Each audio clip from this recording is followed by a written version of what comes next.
प्यारे बच्चों नमस्कार। आज हम प्रश्नावली 1.2 के प्रश्न उत्तर करेंगे। तो पहला प्रश्न देखो क्या है, ऐसे पूर्णांक युग्म लिखिए जिसका योग -7 है। चलो हम जानते हैं कि पूर्णांक संख्या क्या होती है, वे संख्या जिसमें प्लस वाली संख्या भी हो, माइनस वाली संख्या भी हो और इसके साथ में क्या हो, जीरो भी हो। तो ऐसी सभी संख्याओं को हम क्या कहेंगे, पूर्णांक कहेंगे। अब हमें क्या करना है, पूर्णांक संख्याओं का एक ऐसा युग्म, युग्म यानी जोड़ा लेना है। ठीक है, क्या लेना है, जोड़ा। देखो पूर्णांक संख्या हमें ये तो पता है कि बीच में क्या होता है, जीरो होता है। इधर सारी प्लस की 1, प्लस की 2, प्लस की 3 ऐसे करके प्लस अनंत संख्या होती है। और जीरो के इस तरफ माइनस की 1, माइनस की 2, माइनस की 3 और ऐसा करके यहाँ पर सारी कैसी संख्या होती है, माइनस की अनंत संख्या होती है। तो इन संख्याओं में से हमें कोई दो संख्या लेनी है, क्योंकि इनका क्या लेना है, जोड़ा लेना है, युग्म लेना है। तो इन दोनों संख्याओं में से कोई भी हमें दो संख्या लेनी है और इनका योग क्या होना चाहिए, -7 होना चाहिए। योग यानी उनको जोड़ने पर -7 आना चाहिए। तो मैं क्या करता हूँ, जैसे मैंने ले लिया -2, देखो ए कर रहा हूँ मैं, है ना, -2 लिया। फिर मुझे इसको जोड़ना है। तो बताओ -2 को मैं ऐसी कौन सी संख्या में जोड़ूं कि -7 आए, है ना। क्या आना चाहिए, -7, यानी उत्तर मुझे -7 चाहिए। तो मुझे वो संख्या क्या लेनी पड़ेगी, -3 लेनी पड़ेगी। देखो मुझे 7 तक चलना है। यहाँ पर देखो ये -3, ये -4, -5, -6 और -7। मुझे -7 तक चलना है, तो 0 से चलना पड़ेगा, है ना। तो मुझे दो संख्या, 2 बार रुकना है। तो मैंने क्या किया, एक बार 2 पर रुका तो मैंने -2 लिया। फिर मुझे -3 बार और चलना पड़ेगा। तो देखो ये 1, 2 और 3, मुझे -7 चाहिए। तो अभी तो ये 5 ही हुआ, है ना। तो मुझे और चलना पड़ेगा, 1, 2, 3, 4, 5, 5 बार चलना पड़ेगा। तो मुझे यहाँ कितना लेना पड़ेगा, 5। तो एक तो मुझे -2 लेना है और एक मुझे -5 लेने, तब जाके कितना आएगा, -7 आएगा। अब यदि मैं इसको सरल करता हूँ तो -2 कोष्टक तो खुलेगा क्योंकि आगे कोई संख्या नहीं है, और यहाँ इंटू है तो प्लस इंटू माइनस हम जानते हैं क्या होता है, माइनस होता है, और ये हो जाएगा 5। माइनस माइनस की संख्या जुड़ती है और माइनस का निशान आता है। तो 5 और 2 कितना हो गया बेटा, 7 हो गया। तो -7 हमें चाहिए था और -7 हमने लेके आए। तो वो दो पूर्णांक कौन से है, -2 और -5। अब हमें यहाँ उत्तर लिखना है। तो उत्तर कैसे लिखना है, ए का, ये तो मैंने समझाया आपको। ए का उत्तर होगा, वे दो पूर्णांक है, दो पूर्णांक है -2 और -5। इनके अलावा और भी हो सकते हैं, जैसे एक बार आप ले लिया -1, तो अब आगे आपको कितना चलना पड़ेगा, 6 और चलना पड़ेगा। तो दूसरा युग्म कौन सा होगा, -6। तो 6 और 1 कितना हो गया, 7, है ना, -7। अब अंतर -10 हो, यानी मुझे कितना लाना है, -10 लाना है, और मुझे इनका क्या करना है, अंतर करना है। ठीक है, आप कोई भी एक संख्या ले लो, 1, 2, 3 में से कोई भी संख्या ले लो, उसका अंतर निकालना है अपने को। ठीक है, तो जैसे हमने कोई संख्या ले ली,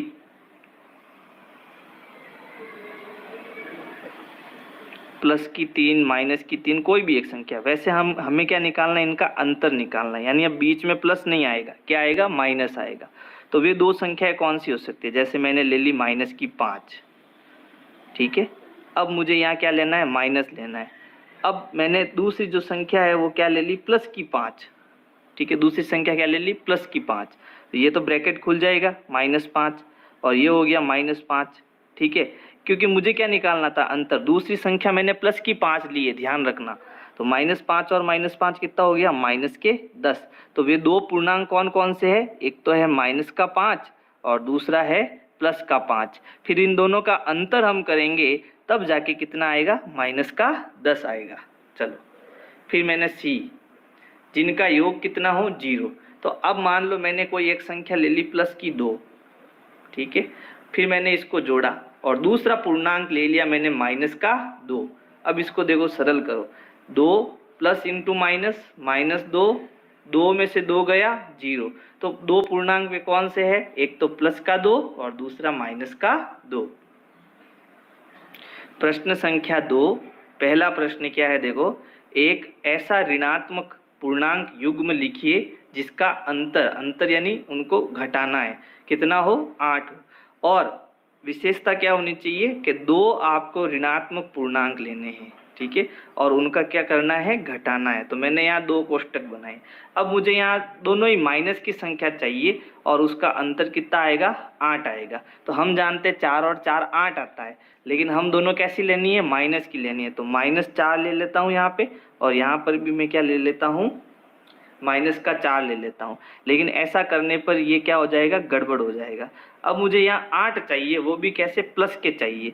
तो यहाँ पर मैं ऐसा पूर्णांक 4 से ऐसा बड़ा पूर्णांक लेना है जिनको घटाने पर 8 हो जाए, क्योंकि यहाँ पर इसको जब सरल करेंगे तो वो प्लस हो जाएगा, फिर हमको घटाना पड़ेगा आगे।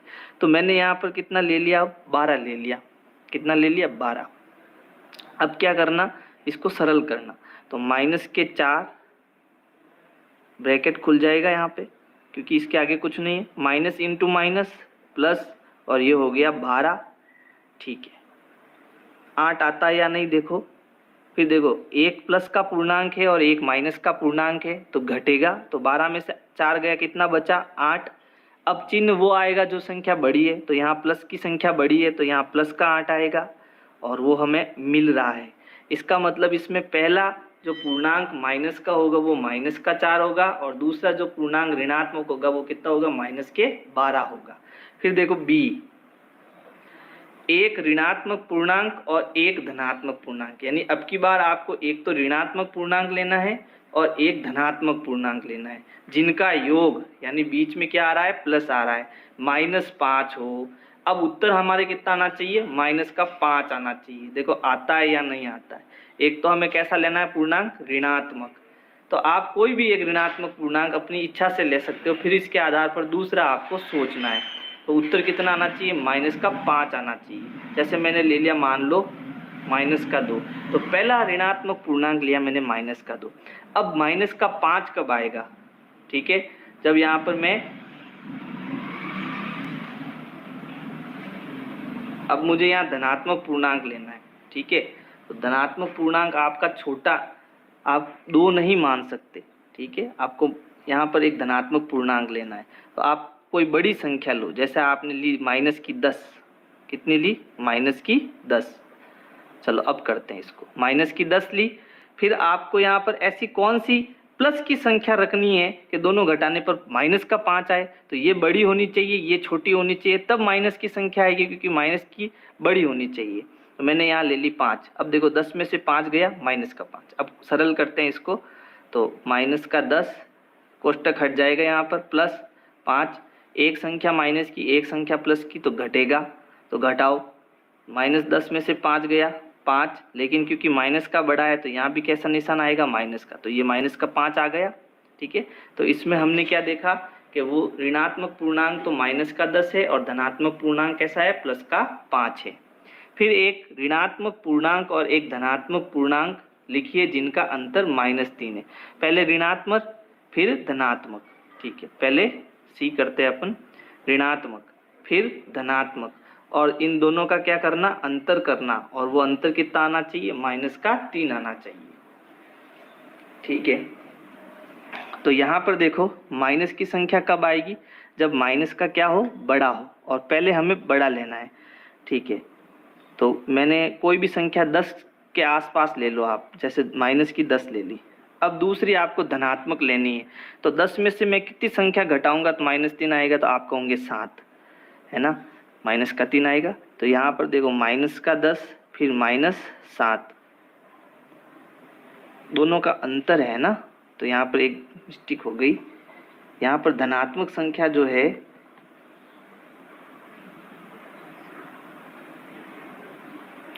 तो इसका मतलब हमें यहाँ पर जुड़ रहा है ना, जुड़ रहा है, तो यहाँ पर दोनों छोटी संख्या लेनी पड़ेगी, तब -3 आएगा।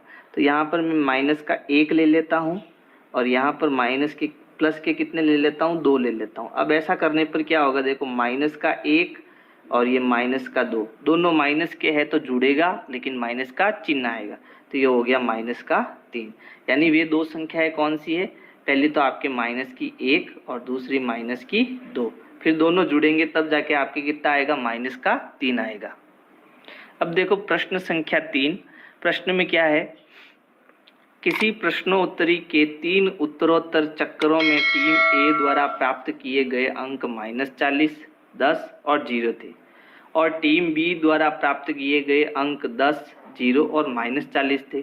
किस टीम ने अधिक अंक प्राप्त किया और क्या हम कह सकते हैं कि पूर्णांकों को किसी भी क्रम में जोड़ा जा सकता है? चलो ठीक है, अब पहले हम ए टीम की जोड़ करते हैं। टीम ए के अंकों का योग, अंकों का योग।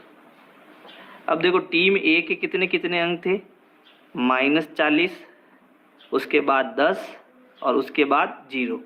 तो यहाँ पर -40 फिर +10, क्योंकि इन सबको जोड़ना है, +0।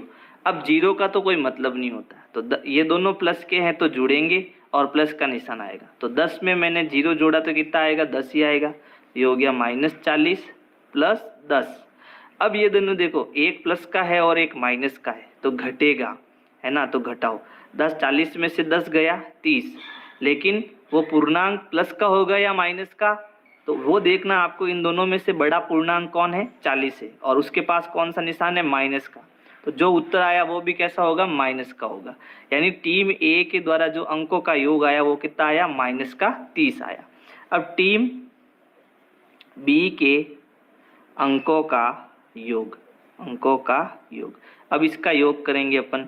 तो देखो टीम बी यहाँ पर है 10, 0 और -40, यानी कि यहाँ पर नंबर अंक तो वही है, लेकिन -40 पहले आ रहा है, फिर 10 आ रहा है, फिर 0 आ रहा है, और इसमें -40 सबसे पीछे आ रहा है। तो फिर देखते हैं इनका योग कैसे आता है। तो यहाँ पर हम क्या करेंगे, इन पूर्णांकों को जोड़ेंगे। तो 10 + 0 प्लस माइनस की संख्या को हमेशा किस में लिखना, कोष्टक के अंदर। फिर जब भी कोष्टक आ जाता है तो पहले कोष्टक हटाते हैं। तो ये हो गया 10 + 0 प्लस इंटू माइनस, माइनस का 40। अब ये दोनों प्लस के हैं तो जुड़ेंगे और प्लस का निशान आएगा। तो इन दोनों की जोड़ कितनी होगी, प्लस की 10 ही तो होगी। फिर ये माइनस का 40। अब देखो ये प्लस का है, ये माइनस का है, घटेगा तो घटाओ। 40 में से 10 गया 30, लेकिन इन दोनों में से बड़ा पूर्णांक कौन है, माइनस का 40। तो उत्तर किस में आएगा, माइनस में आएगा। तो हमने ये देखा कि टीम ए में भी -3 जोड़ आ रही है, 30 जोड़ आ रही है, और टीम बी में भी माइनस की 30 जोड़ आ रही है। यानी कि अगर इन अंकों को परस्पर बदला जाए तो इनके योग में कोई बदलाव नहीं होगा। तो यहाँ लिखेंगे टीम ए तथा टीम बी के अंकों का योग, अंकों का योग बराबर ही रहेगा। ठीक है, क्योंकि इनके अंकों का योग बराबर ही रहेगा। और इस नियम को हम क्या कहते हैं, क्रम विनिमय का नियम, है ना। यानी पूर्णांक संख्याओं को अगर क्रम बदल दिया जाए तो उनके अंकों में उनके कोई फर्क नहीं पड़ेगा। योज्य क्रम विनिमय, योज्य क्रम विनिमय, ये कौन सा नियम है, योज्य क्रम विनिमय का नियम है। अब देखो प्रश्न संख्या 4। ये जो प्रश्न है इसमें हमें निम्न कथनों को सत्य बनाने के लिए रिक्त स्थानों की पूर्ति कीजिए। हमें रिक्त स्थानों की पूर्ति करनी है। ठीक है, देखो हमने एक नियम पढ़ा था, क्रम विनिमय का नियम, क्रम विनिमय का नियम, और वो भी कौन सा, योज्य, योज्य क्रम विनिमय, यानी जिनके बीच में प्लस का निशान हो, योग हो उनका। तो इस नियम के अनुसार अगर कोई दो संख्या है, मैंने ली a और b, ठीक है, उन दोनों की जोड़ कर रहे हैं, दोनों पूर्णांक है, तो इनको हम ऐसे भी लिख सकते हैं b + a, b को इधर और a को इधर। इसी को हम क्या कहते हैं, क्रम विनिमय का नियम। तो यहाँ देखो -5 है और यहाँ -8 है। अब की बार -8 आगे आ गया तो -5 कहाँ आएगा, पीछे आएगा, तो ये -5 हो जाएगा। और इस नियम को हम क्या बोलेंगे, योज्य क्रम विनिमय का नियम। अगर इन दोनों को अपन जोड़े तो भी माइनस के 13 होता है और इन दोनों को जोड़े तो भी माइनस के 13 होता है ना। फिर देखो यहाँ पर माइनस के 53 प्लस खाली जगह और उत्तर भी कितना आ रहा है, माइनस का 53। तो मैं यहाँ ऐसी कौन सी संख्या लिखूं कि यहाँ माइनस का 53 ही आए? तो आप कहोगे 0, क्योंकि 0 अगर किसी संख्या में अपन जोड़े या घटाए तो वही संख्या हमको मिलती है। और इस 0 को जो है हम क्या कहते हैं, योज्य तत्समक। योज्य तत्समक, योज्य तत्समक किसे कहते हैं कि यदि किसी संख्या में 0 जोड़ा जाए तो हमें वही संख्या प्राप्त होती है, इसलिए इस 0 को हम जो क्या कहते हैं, योज्य तत्समक कहते हैं। तीसरा देखो 17 प्लस खाली जगह बराबर 0। यहाँ 0 कब आएगा, जब 17 में से 17 चला जाएगा, यानी इसका मतलब मुझे यहाँ पर कितना लेना पड़ेगा, माइनस का 17 लेना पड़ेगा। प्लस इंटू माइनस माइनस, फिर 17 में से 17 गया 0। तो यहाँ पर भी हम किस नियम को लगा रहे हैं, योज्य तत्समक वाले नियम को ही लगा रहे हैं, क्योंकि यहाँ पर उत्तर क्या आ रहा है, 0। तो यहाँ हम लिख सकते हैं 0 यहाँ योज्य तत्समक है, योज्य तत्समक है। चौथा देखो, एक नियम होता है साहचर्य का नियम, और वो भी किसके लिए, योग के लिए, योज्य साहचर्य का नियम। योज्य साहचर्य का नियम। अब इसमें क्या होता है कि अगर मैं 3 संख्या लूं A B C और मैं ऐसे लिखूं इसको, पहले मैंने A और B को जोड़ा, फिर जाके मैंने किसको जोड़ा, C को जोड़ा, ठीक है। अब उल्टा करना, यानी कि हम क्या करेंगे, A को पहले नहीं जोड़ेंगे, पहले हम जोड़ेंगे B और C को, फिर बाद में A को इधर लिख के जोड़ना। तो ये जो नियम होता है ये भी आपस में बराबर होता है, इसे हम क्या कहते हैं, योज्य साहचर्य का नियम। तो यहाँ देखो 3 संख्या है, ये A, ये B और ये C। तो यहाँ देखो A और B तो आ गया, तो यहाँ अंतिम में कौन बचा, C। तो यहाँ पर क्या आएगा, माइनस का 7। और यहाँ हम क्या लिख सकते हैं, योज्य साहचर्य का नियम। ऐसा कैसा, इसमें भी है, देखो ये A हो गया, ये B हो गया, ये C हो गया, ये A ये B, तो यहाँ पर क्या आएगा, C कितना है, माइनस का 3, तो यहाँ माइनस का 3 आएगा। ये भी नियम क्या है, योज्य साहचर्य का नियम।